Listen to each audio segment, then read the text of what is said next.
साथियों नमस्कार। Online DCA class में आपका स्वागत है। आज हमारी यह दूसरी वीडियो है। पिछले वीडियो में हम लोगों ने जाना कि कंप्यूटर क्या है, उसका क्या उपयोग है, क्या विशेषताएं हैं और क्या कमियां हैं, और कंप्यूटर का इतिहास क्या है। और आज की इस वीडियो में हम लोग जानेंगे जनरेशन ऑफ कंप्यूटर, यानी कि कंप्यूटर के पांचों पीढ़ी के बारे में हम लोग जो महत्वपूर्ण बातें हैं वो आज के इस वीडियो में जानेंगे। तो चलिए वीडियो को शुरू करते हैं। कंप्यूटर की प्रथम पीढ़ी। प्रथम पीढ़ी के कंप्यूटर में सर्वप्रथम मशीन भाषा का प्रयोग भंडारण के लिए किया गया। इस पीढ़ी में वैक्यूम ट्यूब का प्रयोग स्विचिंग प्रणाली के रूप में किया गया। इनसे प्राप्त गति 333 माइक्रोसेकंड थी। यह पीढ़ी मुख्यतः बैच ऑपरेटिंग सिस्टम पर आधारित थी। इसी पीढ़ी के कंप्यूटर में पंच कार्ड का प्रयोग किया गया, जिनके की आविष्कारक थे एडा एगास्टा। उसके बाद एनिएक, एडवैक और यूनिवैक प्रथम पीढ़ी के कंप्यूटर के ही उदाहरण हैं।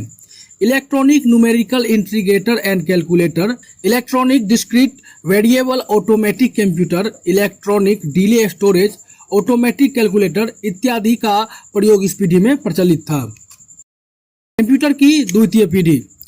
द्वितीय पीढ़ी के कंप्यूटर में निर्वात ट्यूब के स्थान पर, यानी कि वैक्यूम ट्यूब के स्थान पर हल्के और छोटे कम विद्युत खपत करने वाले ट्रांजिस्टर डिवाइस का प्रयोग किया जाने लगा। द्वितीय पीढ़ी में अधिकतर मल्टी बैग रिमेनिंग और टाइम शेयरिंग ऑपरेटिंग सिस्टम का विकास व उपयोग ट्रांजिस्टर की सहायता से ही संभव हो सका, जिससे कि ट्रांजिस्टर के उपयोग के बाद इस पीढ़ी के कंप्यूटर के आकार में भी बदलाव आया। इस पीढ़ी का कंप्यूटर प्रथम पीढ़ी के कंप्यूटर की अपेक्षा थोड़े छोटे हो गए। इस पीढ़ी में चुंबकीय कोर, टैप व डिस्क मुख्य मेमोरी डिवाइस का पहली बार प्रयोग हुआ। इस पीढ़ी में एप्लीकेशन के लिए असेंबली लैंग्वेज का प्रयोग किया जाता था। द्वितीय पीढ़ी के कंप्यूटर माइक्रोसेकंड गति से डाटा की प्रोसेसिंग और गणना करते थे। IBM 700, IBM 1401, Atlas, mark III आदि कंप्यूटर डाटा को मेमोरी में संग्रहित करने की क्षमता रखते थे, जो इस पीढ़ी के अंतर्गत आते हैं। कंप्यूटर की तीसरी पीढ़ी। उच्च स्तरीय भाषा जैसे कि विजुअल बेसिक, सी पाइथन तथा टाइम ऑपरेटिंग सिस्टम तीसरी पीढ़ी में परिचित और प्रयोग किया गया। मल्टी प्रोग्रामिंग का प्रयोग कंप्यूटर की तीसरी पीढ़ी में ही शुरू हुआ था। इस पीढ़ी में इंटीग्रेटेड सर्किट्स से स्विचिंग उपकरण का प्रयोग किया गया। इस पीढ़ी के कंप्यूटर में एकीकृत परिपथ या चिपों का प्रयोग किया जाता था।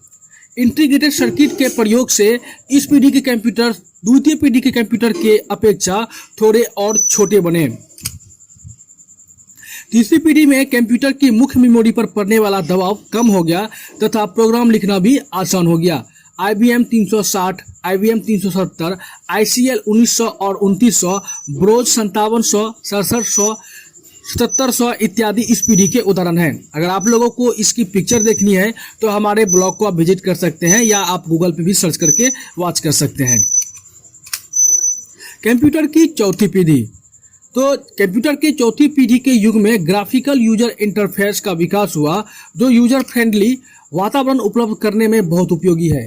लार्ज स्केल इंटीग्रेशन तथा very large scale integration, chip तथा माइक्रो प्रोसेसर का विकास से कंप्यूटर के आकार में कमी आई तथा क्षमता में वृद्धि हुई। और ये सारी बातें कंप्यूटर की चौथी पीढ़ी में संभव हो सका। माइक्रो प्रोसेसर मिनी कंप्यूटर चौथी पीढ़ी के कंप्यूटर ही है। माइक्रो प्रोसेसर मिनी कंप्यूटर चौथी पीढ़ी के कंप्यूटर के ही उदाहरण हैं। इस पीढ़ी में SQL, CSS इत्यादि उच्च स्तरीय भाषाओं का प्रयोग करके अच्छे ग्राफिक्स जनित सिस्टम विकसित किए गए। अल्टेयर, क्रेवन, एप्पल, मैग्नेटोस आदि चतुर्थ पीढ़ी के ही उदाहरण हैं।